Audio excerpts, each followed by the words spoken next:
Hello મિત્રો, ચોમાસું શરૂ થઈ ગયું છે એટલે હવે મચ્છરનો ખતરો પણ વધી જાય છે. તો આપણે આ વિડીયોમાં જોશું કે જે કંઈ મચ્છર ડેન્ગ્યુના છે એ આપણને કરડે અને આપણને ડેન્ગ્યુ થાય તો કયા લક્ષણ હોય તો આપણે કહી શકીએ કે આ ડેન્ગ્યુ જ છે. તો એ વિડીયોમાં આગળ જોશું. ચેનલમાં નવો તો ચેનલને સબસ્ક્રાઈબ કરી બેલ આઇકન ઓન કરી દેજો. ચોમાસા દરમિયાન મચ્છરનો ત્રાસ ખૂબ જ વધી જાય છે, તેથી આ વિડીયો તમારે જોવા જેવો છે, જેથી તમને ડેન્ગ્યુની પરખ કરી શકો છો. ચોમાસાનું આગમન થાય એટલે આપણે બીમારીઓ શરૂ થઈ જાય છે. ચોમાસું જે કંઈ વરસાદ પડે છે એટલે આપણને ગરમીમાં રાહત થાય છે, પણ બીમારી ઘણી વધે છે. વરસાદની સિઝન હોય એટલે બીમારીનો ખતરો વધે છે. વાયરલ ઇન્ફેક્શન અને તાવ જેવા કેસ વધી જાય છે. આપણે ચોમાસું હોય એટલે ગંદકી વધે એટલે મચ્છરનો પણ પ્રમાણ વધી જાય અને એ મચ્છર વ્યક્તિને કરડે એટલે એ બીમાર થાય. આ સિવાય આ ઉપરાંત સિઝનમાં ડેન્ગ્યુના કેસ પણ વધે છે. હવે આપણે જોઈએ કે ડેન્ગ્યુના સિમ્ટમ્સ કયા કયા હોય છે, એટલે કે એના લક્ષણ કયા કયા હોય છે. ડેન્ગ્યુ એ વાયરલ ચેપ છે જે એડિસ મચ્છર, જે કંઈ નામ છે મચ્છરનું, એડિસ મચ્છર, એ કરડવાથી થાય છે. ડેન્ગ્યુ ખૂબ જ તાવ, એટલે જેને કહીને ડેન્ગ્યુ થયો એને ખૂબ જ તાવ આવે છે. આખા શરીરમાં દુખાવો પણ શરૂ થઈ જાય છે.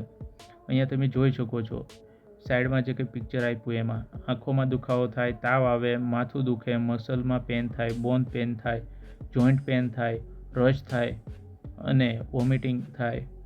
એટલે આવી બધી જે કંઈ તમને લક્ષણ દેખાય એટલે તમારે સમજવાનું કે તે ભાઈ ડેન્ગ્યુના સપંજામાં ફસાઈ ગયા છે. કોઈ વ્યક્તિ તાવની સાથે શરીરમાં દુખાવો, ઉલટી, પેટમાં દુખાવો, સ્નાયુમાં દુખાવો ફરિયાદ કરે, આ ડેન્ગ્યુના ગંભીર લક્ષણો હોઈ શકે છે. તેથી ડૉક્ટર પાસે જઈને ચેકઅપ કરાવવું ફરજિયાત છે. ડેન્ગ્યુમાં આંખોમાં દુખાવો, નાક અને મોંમાંથી લોહી પણ નીકળવા લાગે છે. હાઈ બીપી અને પ્લેટલેટ્સ ઝડપથી ઘટવા લાગે છે. ડેન્ગ્યુના કિસ્સામાં તાવ 104 ફેરનહીટ સુધી પહોંચે જાય. માથા અને સાંધામાં તીવ્ર દુખાવો પણ થાય છે. આપણે જે કંઈ સામાન્યતા આ જે કંઈ લક્ષણો જોઈએ, ડેન્ગ્યુના લક્ષણ જોઈએ. હવે સામાન્ય તાવ હોય તો એના કયા લક્ષણો હોય એ હવે વિડીયોમાં જોઈએ. ચોમાસાનો સિઝનલ તાવ નબળી રોગ પ્રતિકારક શક્તિ જે કંઈ ધરાવતા હોય એને પહેલાં લોકોને ભરડામાં લઈ લે છે, કે જે કંઈ સિઝનલ તાવ હોય એ પહેલાં એ લોકોને આવે છે.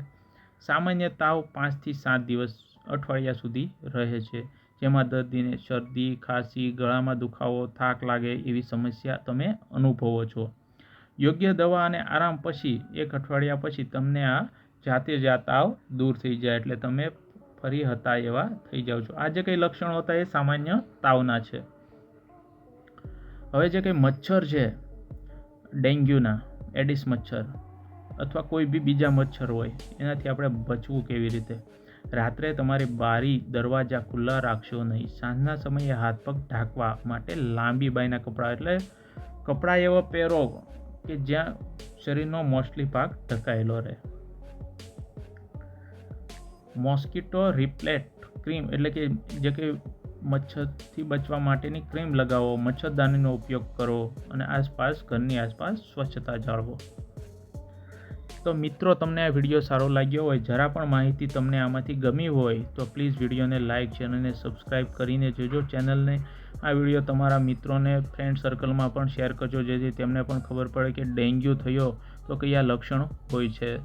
તો મળીએ હવે બીજા વિડીયોમાં. ત્યાં સુધી ધન્યવાદ. જય હિન્દ, જય ભારત.